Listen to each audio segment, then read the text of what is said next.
కొత్త కెప్టెన్ శ్రేయస్ అయ్యర్ కెప్టెన్సీలో భారత జట్టు వరుస ఓటముల పరంపర కొనసాగుతూనే ఉంది. ఐర్లాండ్ టూర్ లో ఘోర పరాభవాన్ని ఎదుర్కొన్న భారత జట్టు తాజా ఇంగ్లాండ్ టూర్ లో టీ20 సిరీస్ ను కోల్పోయింది. సిరీస్ నిలవాలంటే తప్పక గెలవాల్సిన మ్యాచ్ లో బ్యాటింగ్, బౌలింగ్, ఫీల్డింగ్ లో అట్టర్ ఫ్లాప్ అయిన భారత జట్టు మరో ఘోర పరాజయాన్ని మూట కట్టుకుంది. భారత జట్టు విధించిన 159 పరుగుల లక్ష్యాన్ని 14 ఓవర్లలో ఒకే ఒక వికెట్ కోల్పోయి ఆడుతూ పాడుతూ ఛేదించింది ఇంగ్లాండ్. టాస్ గెలిచి ముందుగా బ్యాటింగ్ ఎంచుకున్న భారత జట్టు నిర్ణీత 20 ఓవర్లలో 7 వికెట్లు కోల్పోయి 158 పరుగులు చేసింది. 10 బంతుల్లో ఒక 4, ఒక 6 తో 15 పరుగులు చేసి అవుట్ అయ్యాడు వైభవ్ సూర్యవంశీ. తన కోసం ఏకంగా world cup winner Sanju Samson నే పక్కన పెడితే తాను మాత్రం అంచనాలు అందుకోకుండా వరుసగా 3 మ్యాచ్ల్లోనూ విఫలమయ్యాడు. దీంతో ఈ మ్యాచ్ లో తన వికెట్ కోల్పోవడంతో 23 పరుగులకే తొలి వికెట్ కోల్పోయింది. ఇక ఇషాన్ కిషన్ అటొచ్చి ఇటు వెళ్లిపోయాడు. కేవలం 4 పరుగులే చేసి పెవిలే చేరాడు. అభిషేక్ శర్మ 14 బంతుల్లో 16 పరుగులు చేసి ఆదిల్ రషీద్ బౌలింగ్ లో తనకే క్యాచ్ ఇచ్చి అవుట్ అయ్యాడు. దీంతో 48 పరుగులకి 3 వికెట్లు కోల్పోయిన భారత జట్టు ఈ దశలో శివన్ దుబేతో కలిసి 4వ వికెట్ కు 53 పరుగుల భాగస్వామ్యాన్ని నెలకొల్పాడు కెప్టెన్ శ్రేయస్ అయ్యర్. 23 బంతులు ఆడిన శివన్ దుబే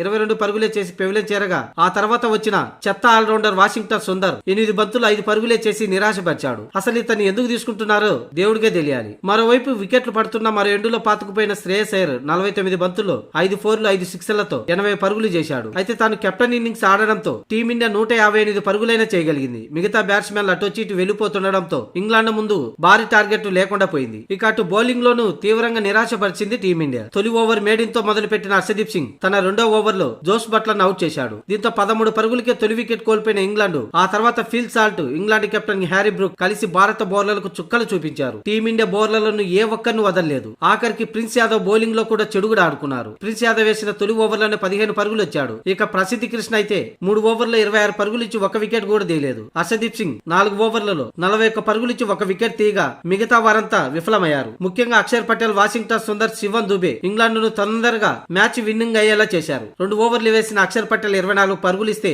మహానుభావుడు వాషింగ్టన్ సుందర్ వేసింది ఒకే ఓవర్ అయినా 19 పరుగులు ఇచ్చాడు. ఇక శివన్ దుబే 1 ఓవర్ వేసి 15 పరుగులు ఇచ్చాడు. దీంతో కేవలం 13.5 ఓవర్లలో టీమిండియా విధించిన 159 పరుగుల టార్గెట్ ను 1 వికెట్ మాత్రమే కోల్పోయి ఇంగ్లాండ్ 9 వికెట్ల తేడాతో గెలుపొందింది. ఫిల్ సాల్ట్ 42 బంతుల్లో 9 4లు, ఒక 6 తో 59 పరుగులు చేయగా హ్యారీ బ్రూక్ కేవలం 35 బంతుల్లో 8 4లు, 4 6లతో 75 పరుగుల నాట్అవుట్ తో ఇద్దరు మ్యాచ్ ను వార్ వన్ సైడ్ గా ముగించారు. ఇక అటు బౌలింగ్, బ్యాటింగ్ లో విఫలమైన టీమిండియా ప్రపంచ క్రికెట్ లోనే ద వరస్ట్ 11 అనే చెప్పాలి. మొత్తం 11 మంది ప్లేయర్లలో శ్రేయస్ అయ్యర్ 80 పరుగులతో కెప్టెన్ ఇన్నింగ్స్ ఆడినా తను కెప్టెన్స్ లో మాత్రం ఫెయిల్ అయ్యాడు. ఇప్పటి వరకు తన కెప్టెన్స్ లో ఆడిన 6 మ్యాచ్ల్లో ఒక్క విజయం కూడా సాధించలేకపోయాడు. ఇలాంటి దారుణమైన కెప్టెన్సీ ఏ జట్టుకు లేదేమో. ముఖ్యంగా హెడ్ కోచ్ గౌతమ్ గంభీర్ విషయానికి వస్తే అతడు ఉన్నాడా లేడా, ఉంటే టీం కి ఎలాంటి సలహాలు ఇస్తున్నాడనే అనుమానాలు రేకెత్తిస్తున్నాయి.